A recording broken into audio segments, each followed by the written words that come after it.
कृष्ण हरी विठ्ठल केशवा राम कृष्ण हरी विठ्ठल केशवा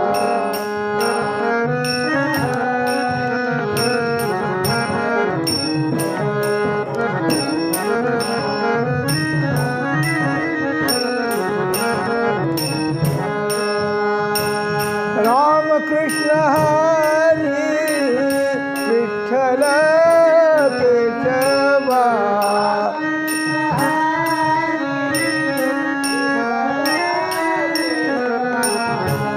राम कृष्ण हरी विठ्ठल केशवा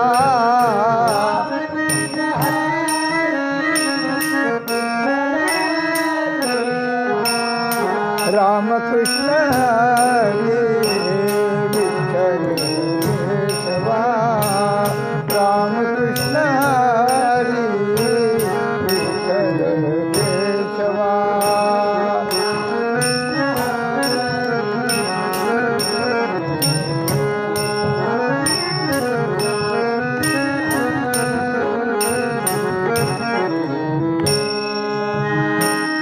राम कृष्ण हरी विठ्ठल केशवा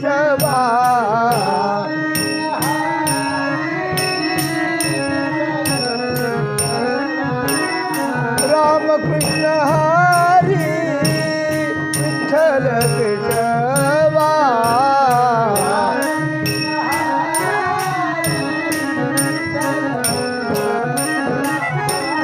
राम कृष्ण हरी विठ्ठल केशवा राम कृष्ण हरी विठ्ठल केशवा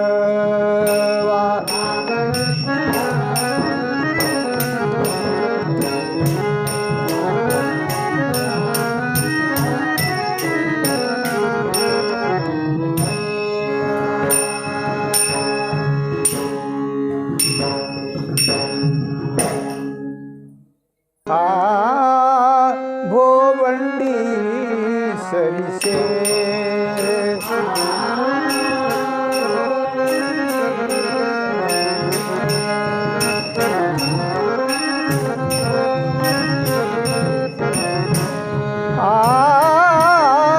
भोवंडी सरिसे भोवंडी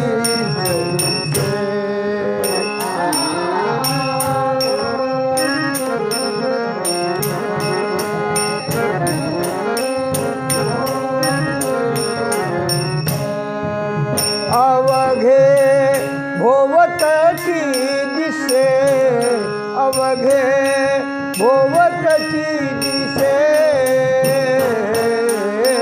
आपण राहिल्या निश्चळ आपण राहिल्या निश्चळ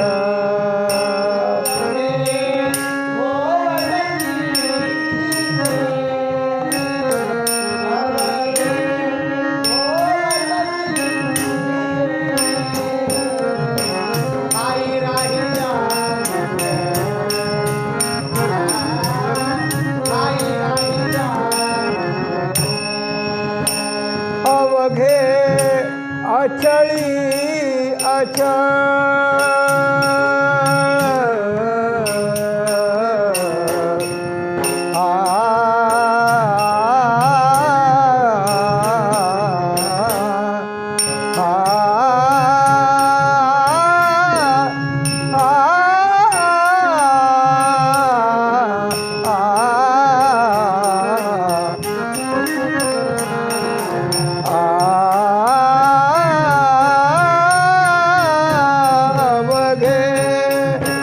अचळी अचळ अवघे अचळी अचळ ठाई राहिला निश्चळ ठाई राहिला निश्चळ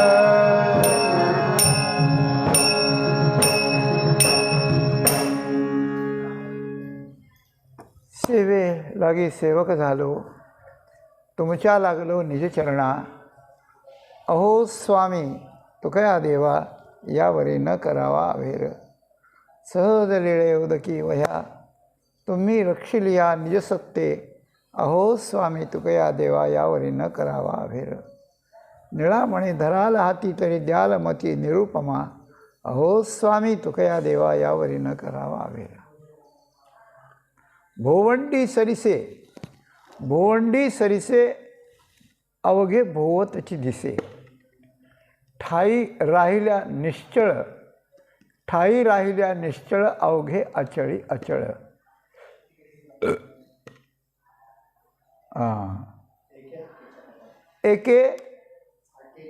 एके हाकेच्या कपाटी तेथे आणिक नाद उठी. ठाई राहिल्या निश्चळ ते अवघे अचळी अचळ. अभ्र धावे शशी अभ्र धावे शशी असे ते दुसरे भासी. अभ्र धावे शशी असे ते दुसरे भासी.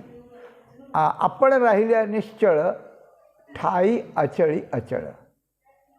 जगद्गुरू संतश्रेष्ठी श्री तुकाराम महाराजांच्या अभंगगाथेतील क्रमाने आलेला 865 काय 865 क्रमांकाचा अभंग असून प्रस्तुत अभंगात तुकाराम महाराज जग आणि परमात्मा यांच्या संबंधाचा एक अतिशय महत्त्वाचा सिद्धांत विचार सांगतात. जग आणि परमात्मा याचा सम्मिलित अशा प्रकारचा एक सिद्धांत सांगतात. आणि हा सिद्धांत आपल्याला अनुभवाला कसा येईल त्याचा विचार सांगतात. आणि तो आपल्या अनुभवाला कसा येईल याकरता व्यवहारातल्या उदाहरणानं तुकाराम महाराज आपल्याला पटवून देण्याचा प्रयत्न करतात. आपण स्वतः दिसतो, आपण आहे, आपला देह आहे, आपला परिवार आहे, हे जग आहे सगळं. आणि 3 प्रकारानं यात आपल्याला प्रचिती येते. काय? देश काळ वस्तू. देश काळ आणि वस्तू. आपण याला खरं समजून चालतो. खरं समजून चालतो. आमचं हे गाव आहे, इथे आमचं घर आहे, स्वतःच्या मालकीची जमीन आहे, कुटुंब आहे, या कुटुंबात इतके असे मेंबर आहेत, त्यांचा मुख्य मी आहे, माझं नाव अमुक आहे, असं आहे, इथे जन्माला आलो, इथे वाढलो, असं सगळं असतं. हे आमच्या वस्तू किंवा व्यक्ती, हा सगळा देश. आणि याचा काळ आमचा शालिवान शके बौद्धावतारे अमुक अमुक अमुक अमुक संवत्सरे सगळं त्या ठिकाणी. देश काळाचा उच्चार केल्याशिवाय कोणत्याही कर्माचा संकल्प होत नाही. म्हणून देशकाळ वर्तमान किंवा देशकाळ वस्तू या 3 प्रकारच्या वलयात माणूस जीवनभर चालतो आणि जसा निर्माण झाला तसा समाप्त होतो.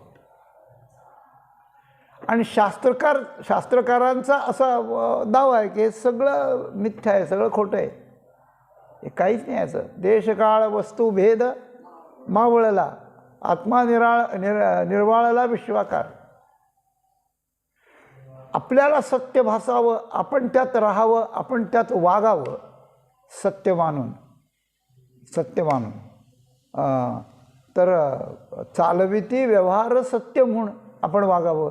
आणि शास्त्रकारांनी ते खोटं आहे असं आपल्याला सांगावं. आपण जीवनभर त्यांचं ऐकूच नये, आपल्याप्रमाणेच करावं.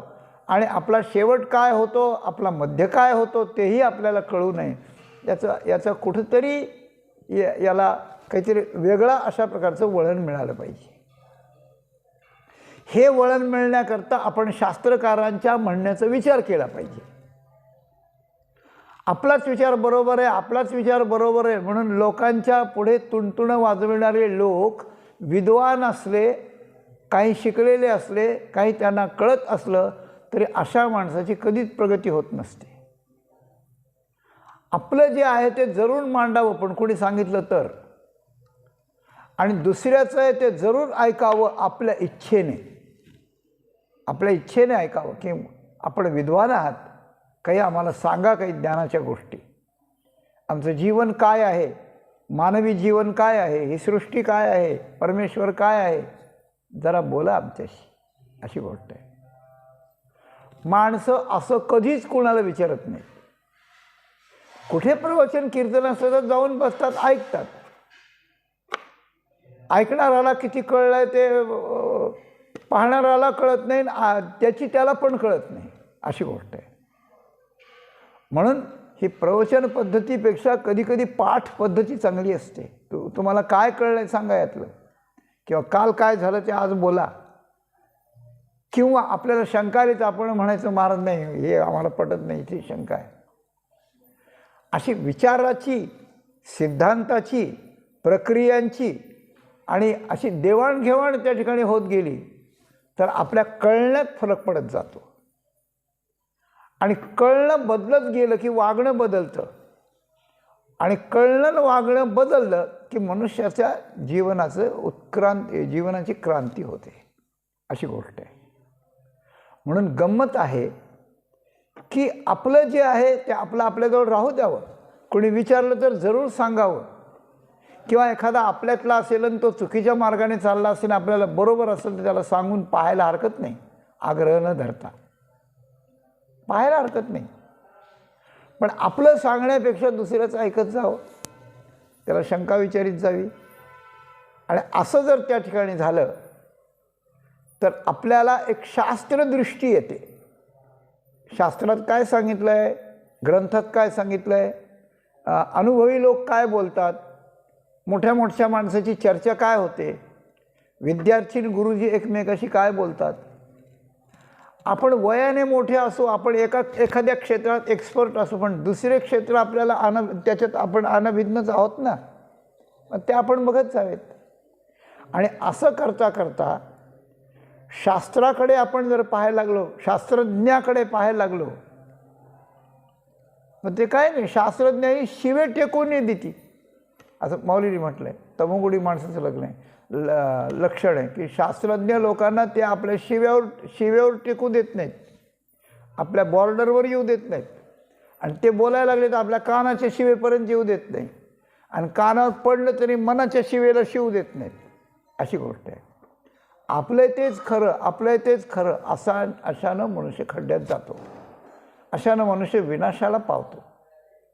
म्हणून शहाण्या माणसाने शास्त्राला विचारावं आणि शास्त्राची दृष्टी घ्यावी.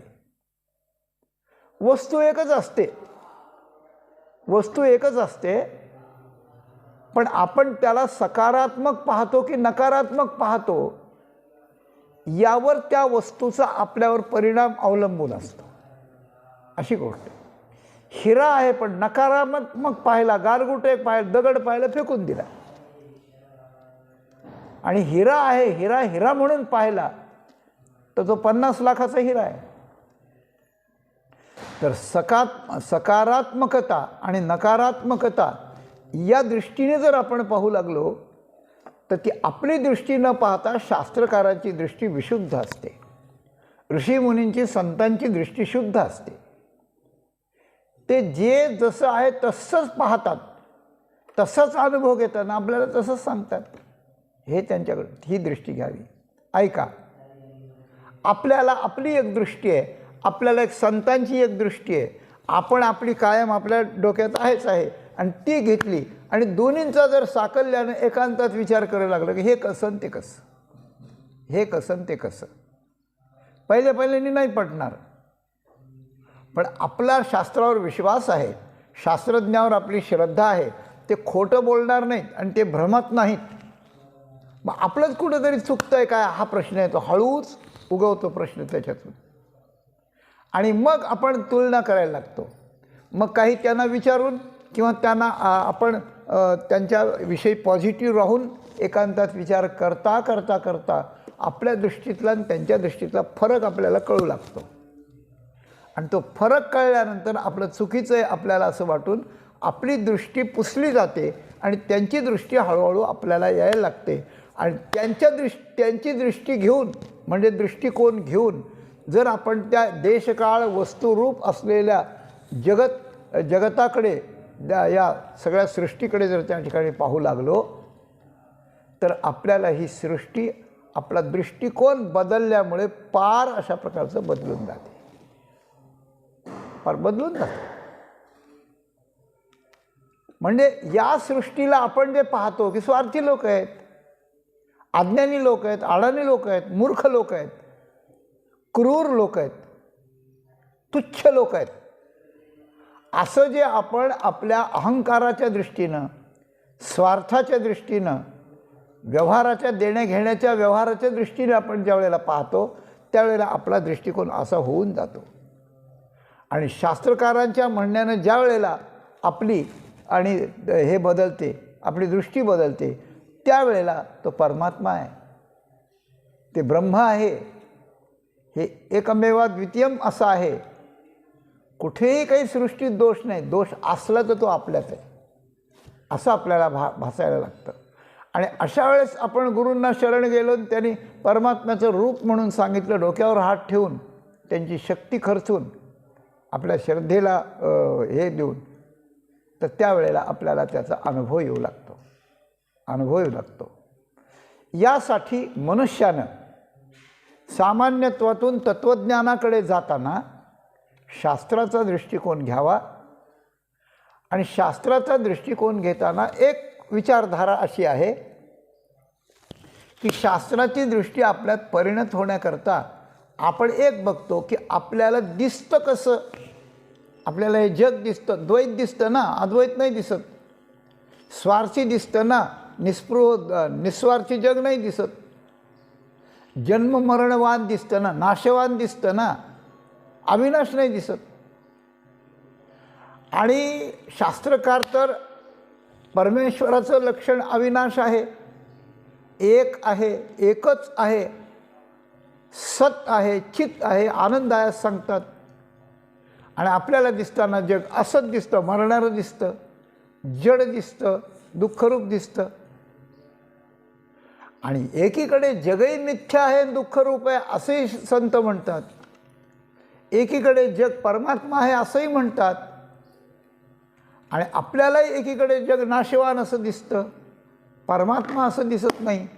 अशा प्रकारचं तुलनात्मक आपण बघत असताना आपल्या दिसण्यात आणि त्यांच्या सांगण्यात जो फरक आहे, तो फरक ते अंतर काढायचं कसं, ते नाहीचं कसं करायचं, हे जर आपण त्यांनाच विचारलं किंवा आम्हाला हे सगळं हलणारं दिसतंय ना आणि तुम्ही निश्चळ आहे म्हणता, हे कसं आहे, तर त्यावेळेला ते आपल्याला व्यवहारातला असा दृष्टांत सांगतात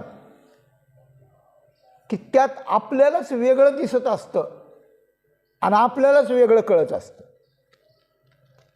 काय काय बोलतो मी आपल्याला, की ते असं एखादं दृष्टांत सांगतात की आपल्याला ते दिसायला वेगळं दिसत असतं आणि ते असायला वेगळं असतं, पण असायला कसं आहे तेही आपल्याला कळतं आणि दिसायला कसं आहे ते आपल्याला कळतं.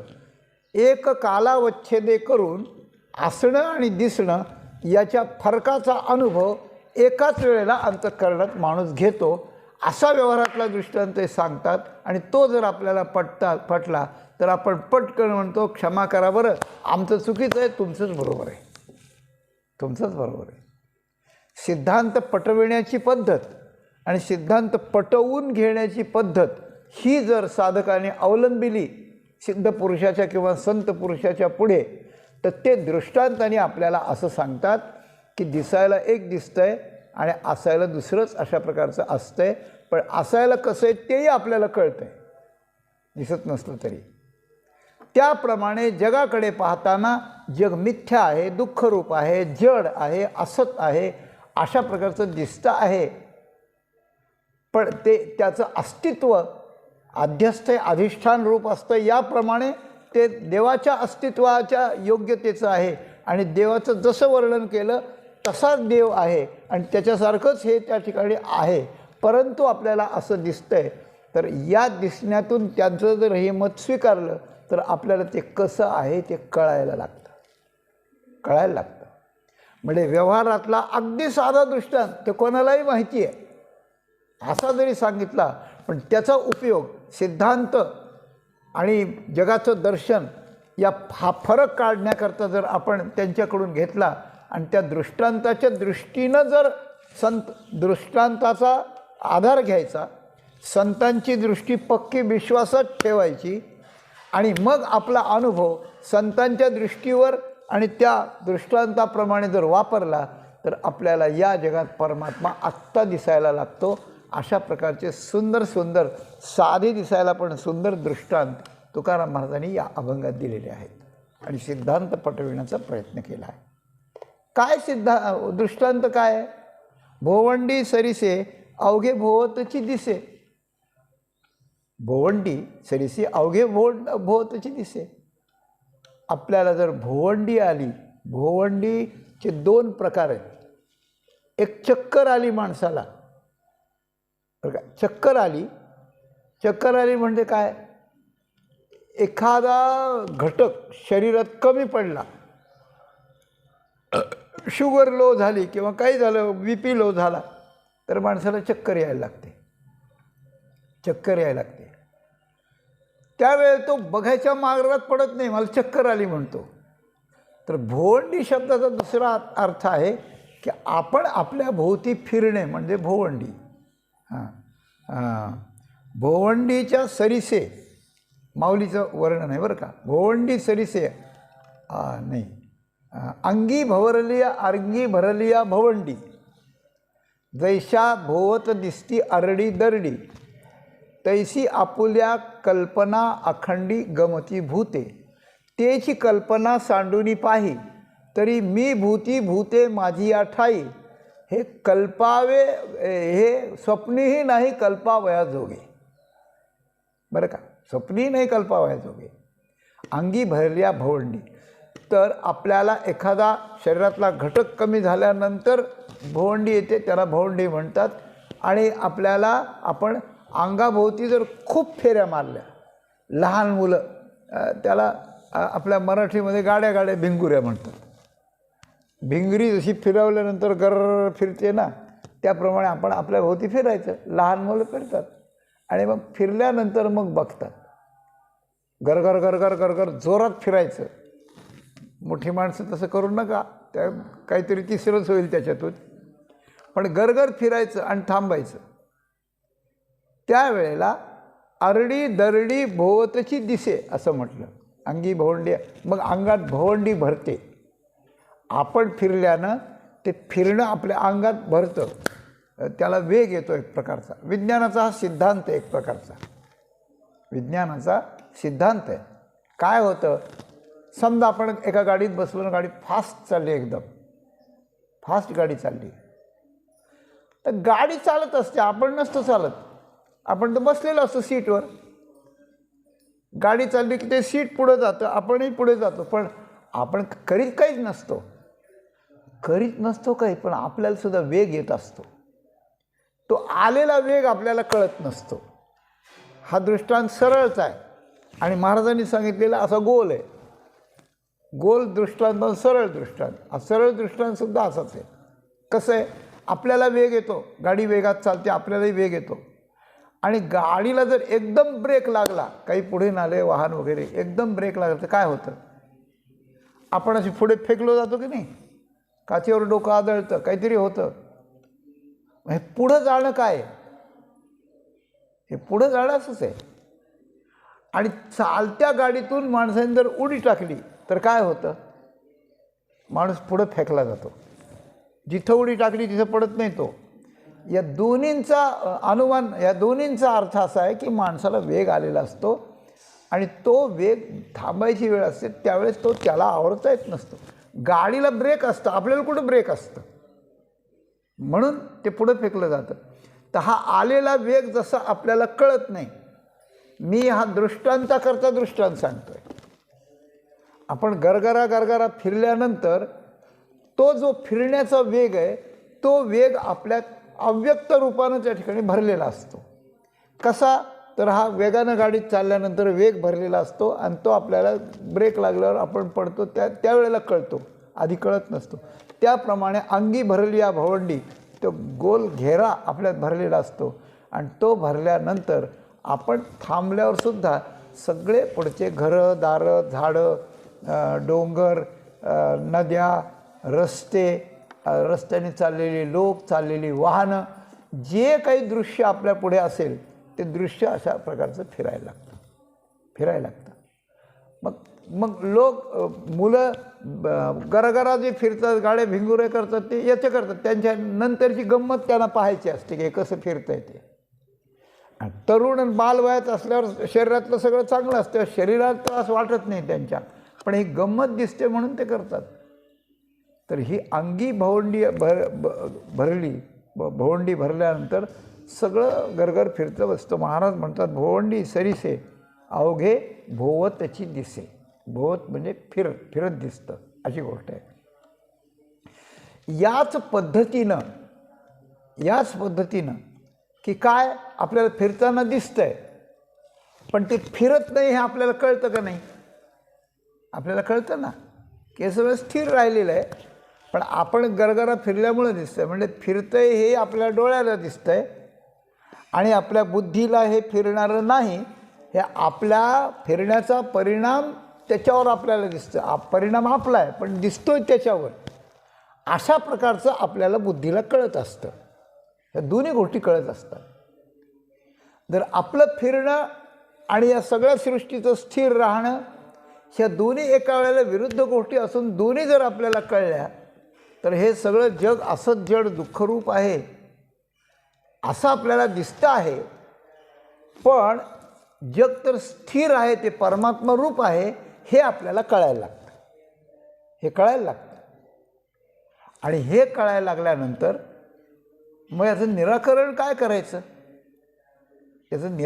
करायचं हे कशामुळं होतं आहे आता हे जसं भोवंडीनं होतं तसं ते कशामुळं तर तेही त्याच्यामुळेच होतं म्हणून आपण राहिल्या निश्चळ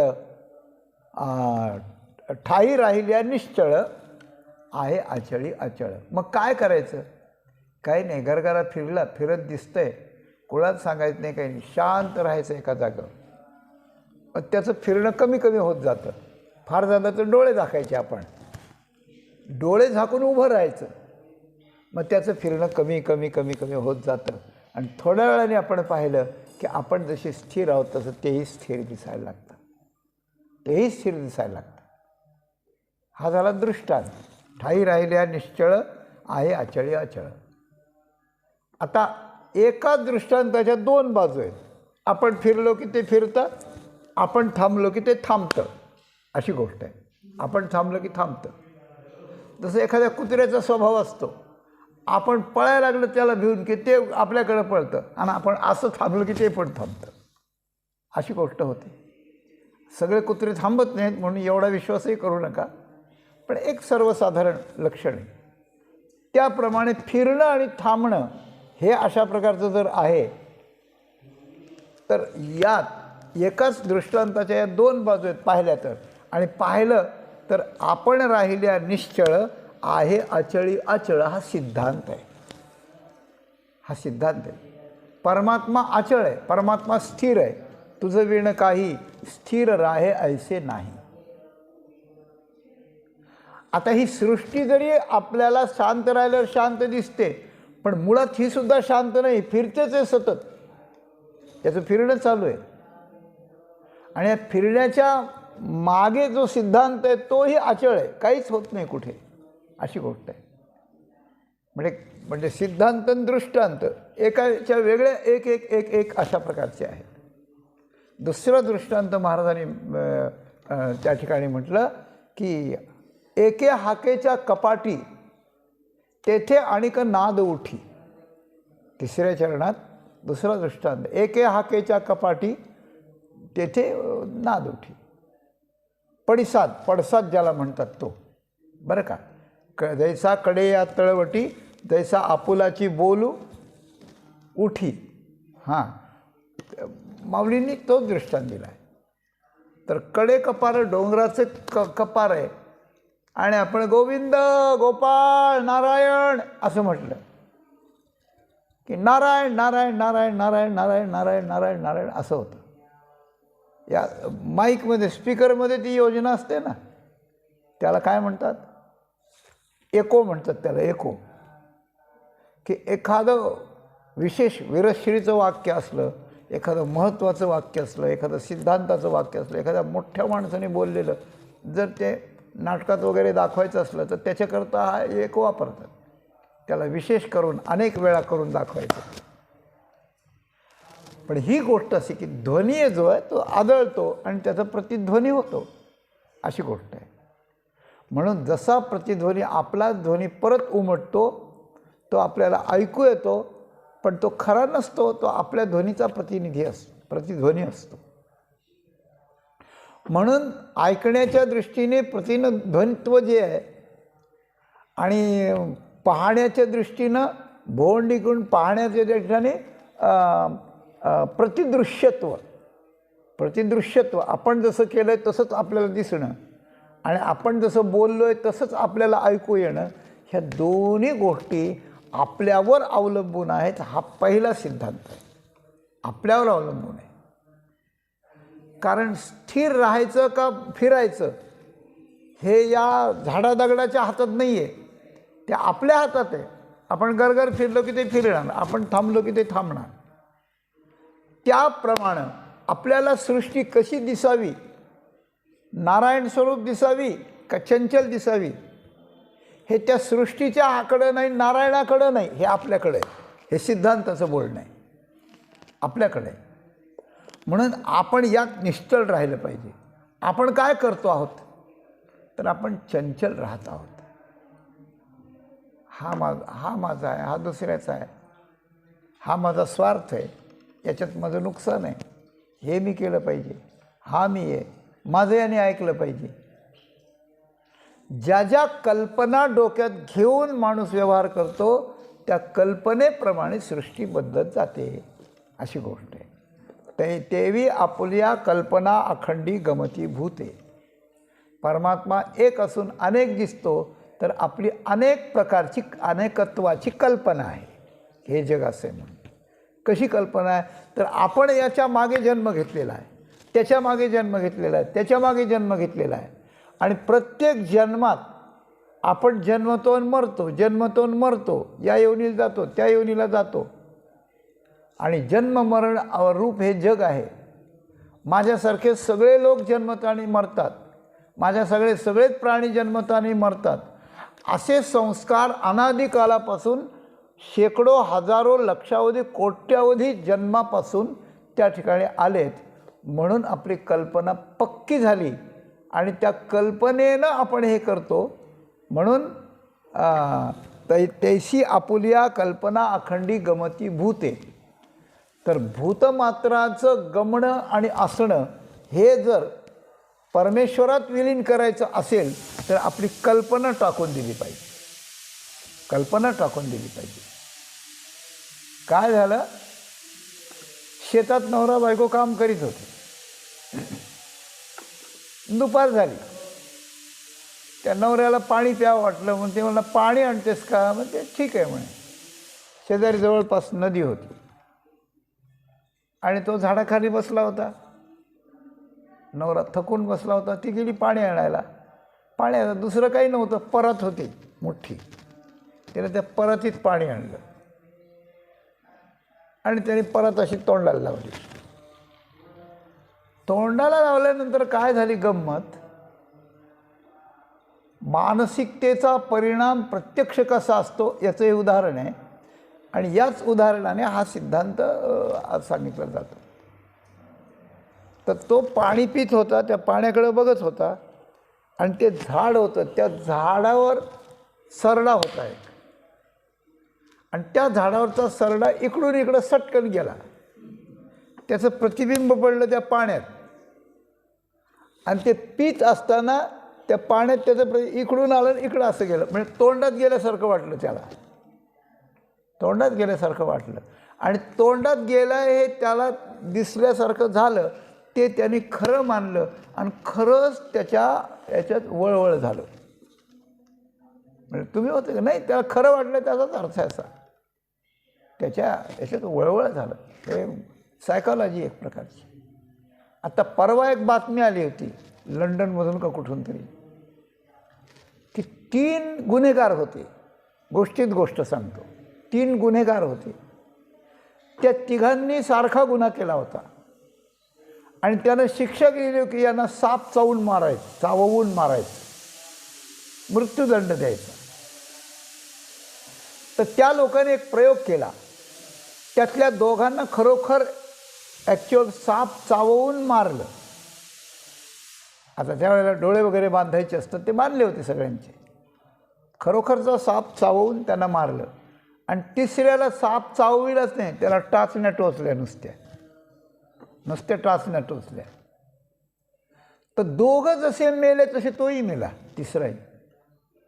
आणि त्या पोस्टमॉर्टममध्ये त्याच्या अंगात विष तयार झालं होतं अशी बातमी होती. म्हणजे मनुष्याच्या मानसिकतेचा प्रत्यक्षावर आणि प्रत्यक्षाच्या दिसण्यावर कसा परिणाम होतो हे आहे. तर त्या माणसाला सरडावरून नुसता गेला, त्याचं प्रतिबिंब पडलं आणि ते तोंडाकडे गेलं.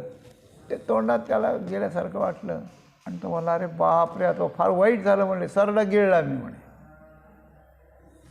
ती बायको म्हणते, अहो तुम्ही वेडे झाले काय, सरडा कुठं येत असतो का, गिळला असतो का, पाणी आणले मी शुद्ध स्वच्छ, मी स्वतः डोळ्याने पाहायला म्हणे, माझ्या घशात गेला आणि तू नाही काय म्हणतेस. तिनं वेड्यात काढलं त्यांना. मग घरी आला, घरचे लोक त्यांना ती सांगायला लागली. ते म्हणले, का काहीतरी झालं असेल, तुम्हाला भास झाला असेल काहीतरी, काही नाही झालं, काही नाही झालं. सगळ्यांनी त्याचं म्हणणं मोडून काढलं आणि एवढा मोठा धष्टपुष्ट गडी पण खंगायला लागला, मी सरडा गिळला, सरडा गिळला, सरडा गिळला. पिवळा धमक पडला, त्याला ताप यायला लागला, त्याला आजार व्हायला लागला.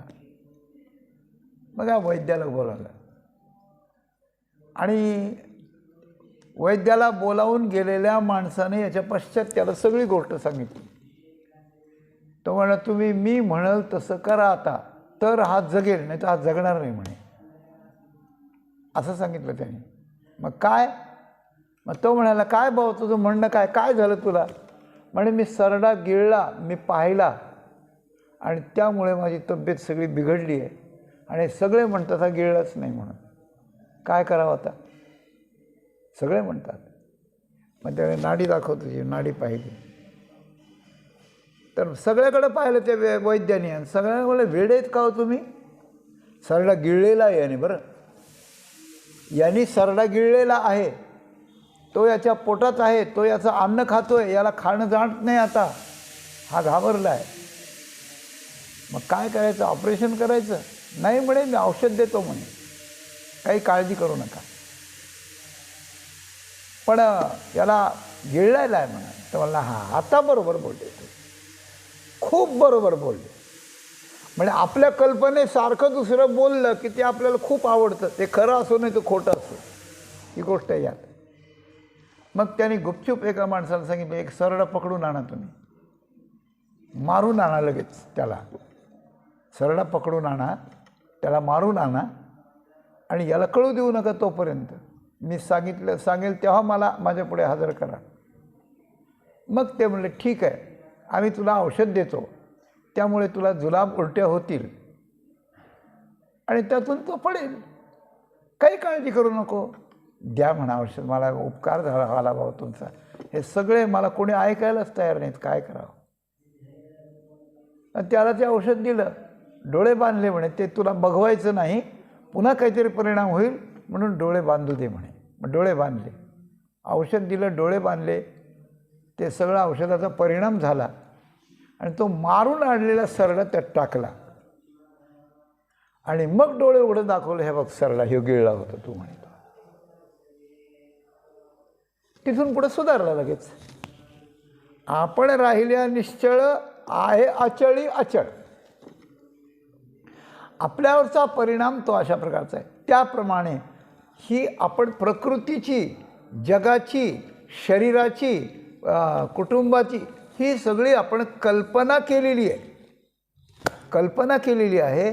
त्या कल्पनेप्रमाणे वासना, त्या वासनेप्रमाणे जन्म, जन्माप्रमाणे परिवार, परिवारप्रमाणे पुन्हा, आणि अशा प्रकारची भोवंडी जन्म मरणाची, ही जशी गोल फिरल्यावर जग गोल फिरतं आहे असं दिसतं, त्याप्रमाणे जन्म मरणाची भोवंडी आपल्यात भरलेली आहे. तो वेग भरलेला आहे. आपण चंचल झालो आहोत मनानं बुद्धीनं, म्हणून हे सगळं जग आपल्याला दिसतंय. तर जग दिसण्याला दोन कारण आहे. तिसरा एक दृष्टांत 4थ्या चरणात दिला आहे बरं का. हां, आम्रभासे शशी तेथे होते तेथे भासी, होते तेथे तेथे भासी. तर आभाळ धावत असतं आणि आपल्याला चंद्र धावतोय असं वाटतं. म्हणजे आभाळाचा वेग, आभ्राचा वेग कोल्हे चंद्रिमानी असं वर्णन आहे ज्ञानेश्वरीत.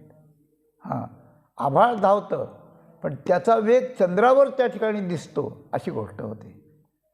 म्हणून या जगात दोन गोष्टी आहेत. काही असून काही नसून दिसणाऱ्या गोष्टी आहेत, त्याचं नाव आहे जग. आणि काही असून नसणारे न दिसणाऱ्या गोष्टी आहेत, त्याचं नाव परमात्मा. पुढे दिसायला लागतो पण आता दिसत नाही, त्याचं नाव परमात्मा आहे. म्हणून जग सगळं भ्रमात अशा प्रकारचं आहे, म्हणून जग भ्रमात आहे. तर यासाठी हाच दृष्टांत श्रीमद भागवताच्या चतुश्लोकी भागवतात दिला आहे बरं का, दिला आहे.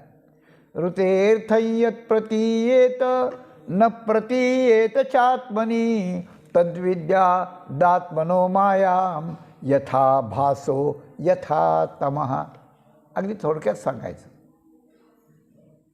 भगवान ब्रह्मदेवाला 4 श्लोकाची भागवत संहिता सांगताना त्यातल्या दुसऱ्या क्रमांकाच्या श्लोकात सांगतात. काय आहे? यथा भासो यथा तमः. तर नसून दिसणारं असून न दिसणारं असं काय आहे? तर त्याकरता नसून दिसणारं जे आहे त्याला चंद्राचा दृष्टांत दिला आणि असून न दिसणारं काय त्याला केतूचा दृष्टांत दिला. नसून यथा भासो यथा तमः. तर चंद्र आपल्याला 2 दिसतो. आभ्र धावतो चंद्र हा दृष्टांत वेगळा आणि 2 दृष्टांत. आपण डोळ्याला बोट घालून पाहिलं की एक चंद्राचे 2 चंद्र दिसतात. किंवा तिमिर जावाचा जो रोग आहे तो झाला की आपल्याला एक माणूस 2 माणसं दिसतात. एक मनुष्य दवाखान्यात गेला आणि डॉक्टरला म्हणायला लागला की मला औषध द्या, मला एका माणसाचे 2 माणसं दिसतात. त्या डॉक्टरने विचारलं पण तुम्ही 3 माणसं कशाला आले एकदम? त्याला एकाचे 3 दिसत होते. आता त्यांनी काय करावं?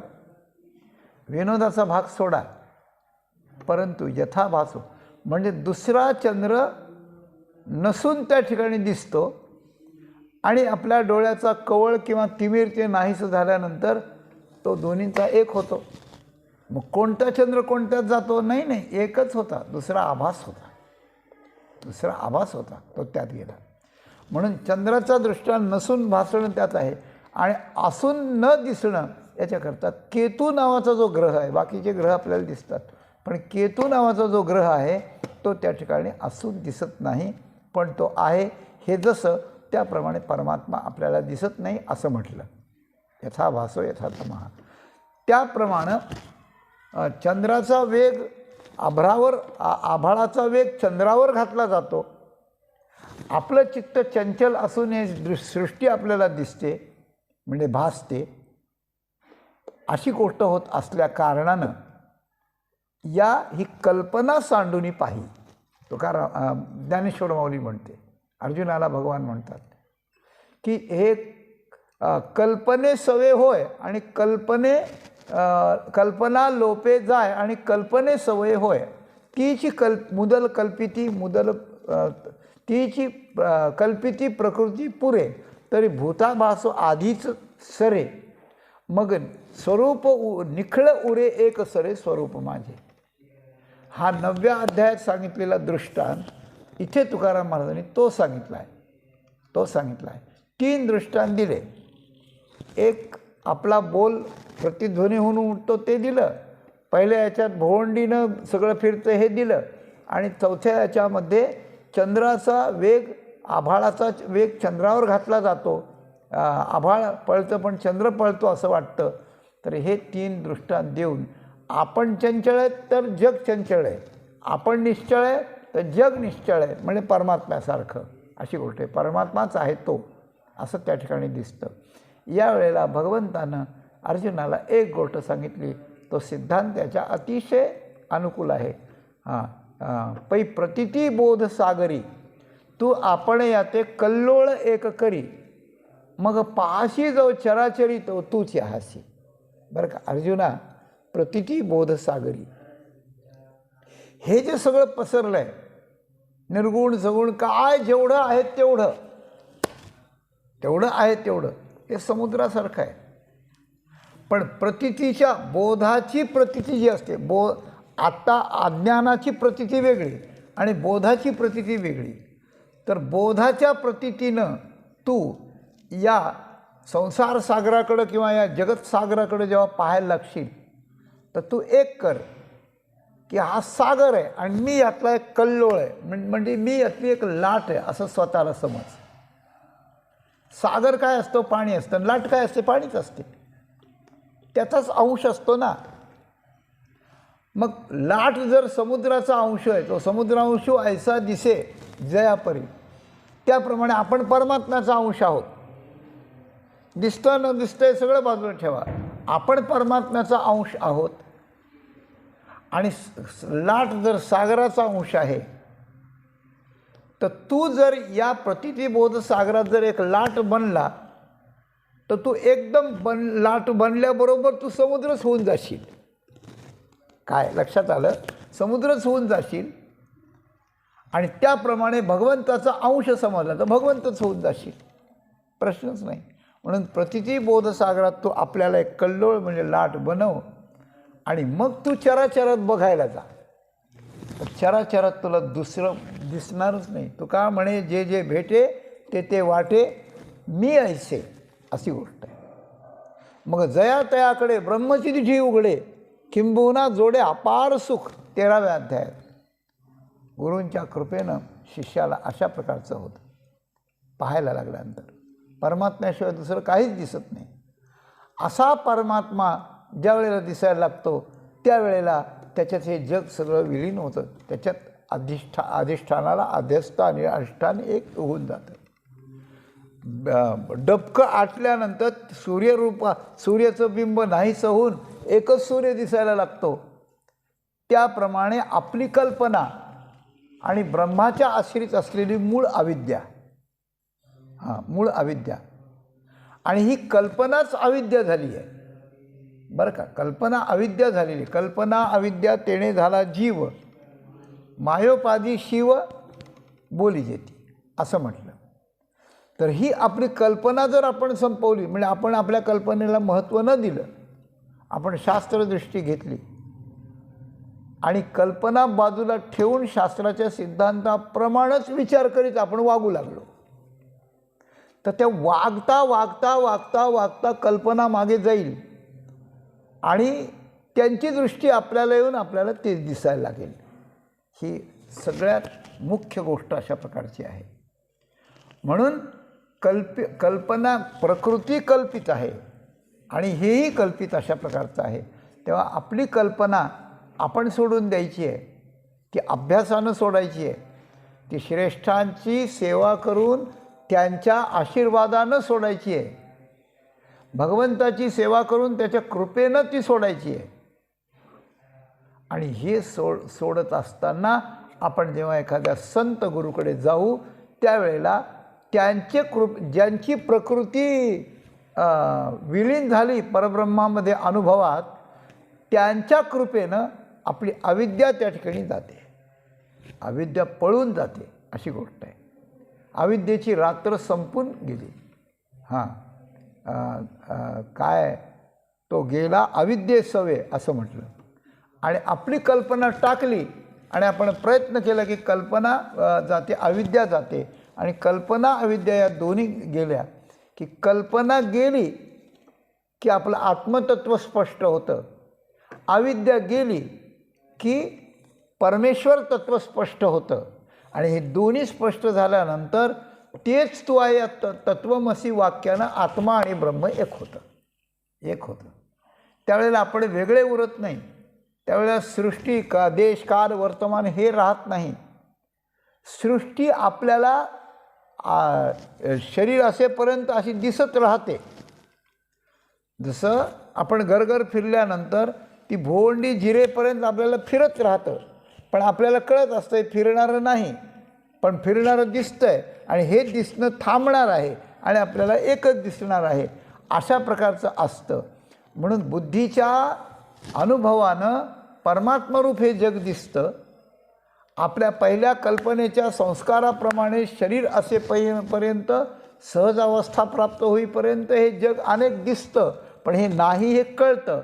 आणि दिसणं आणि कळणं, यात कळण्याला महत्त्व देऊन त्या पद्धतीनं जर राहत त्या ठिकाणी गेलं तर आपल्याला जीवनमुक्त अवस्था प्राप्त होते.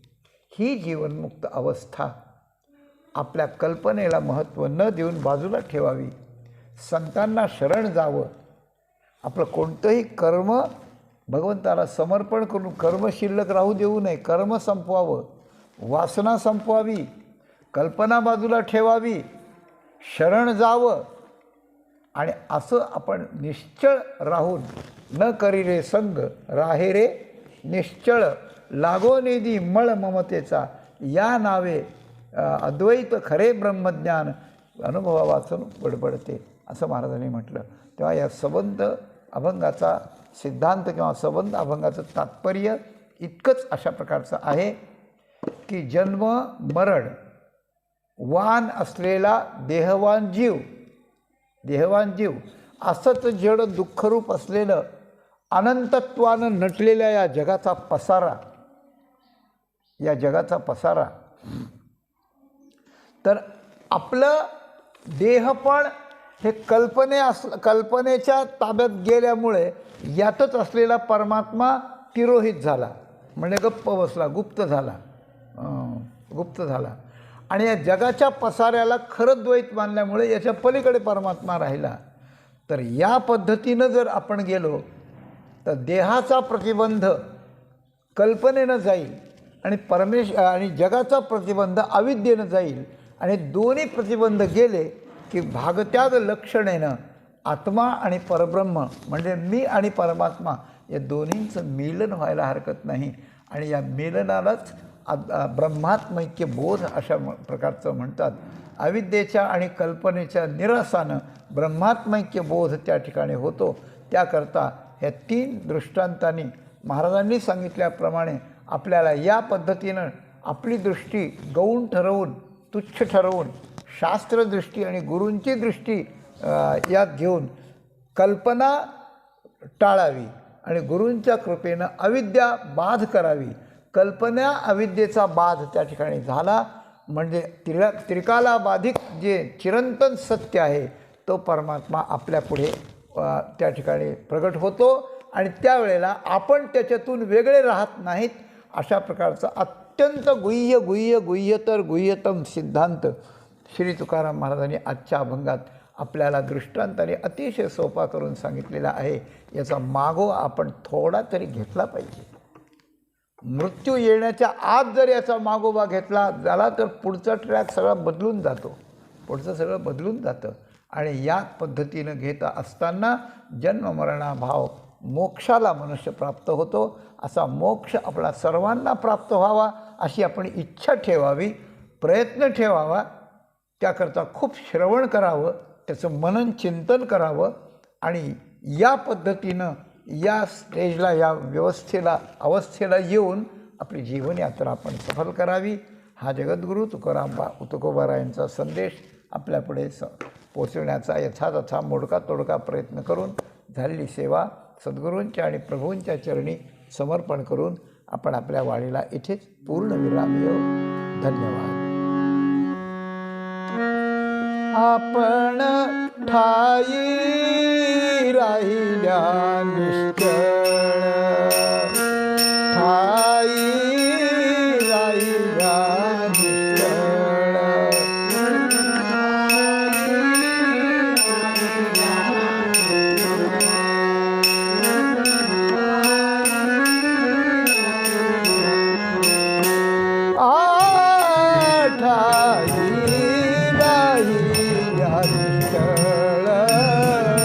ठाई राहिल्या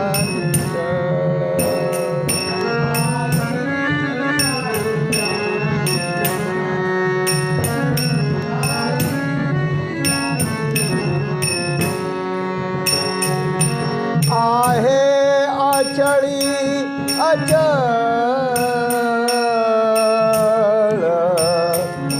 आ आ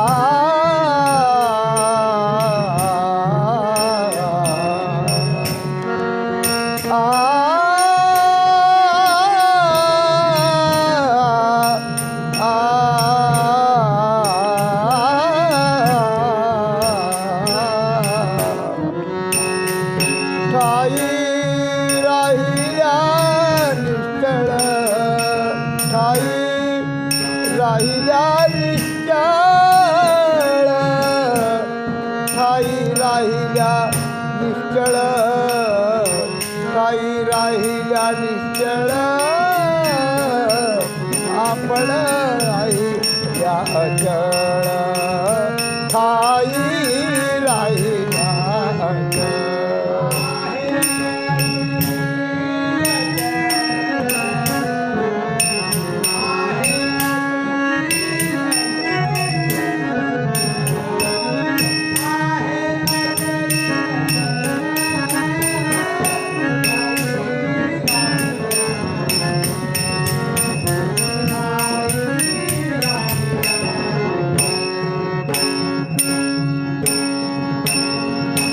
तुकाराम तुकाराम तुकाराम तुकाराम तुकाराम तुकाराम तुकाराम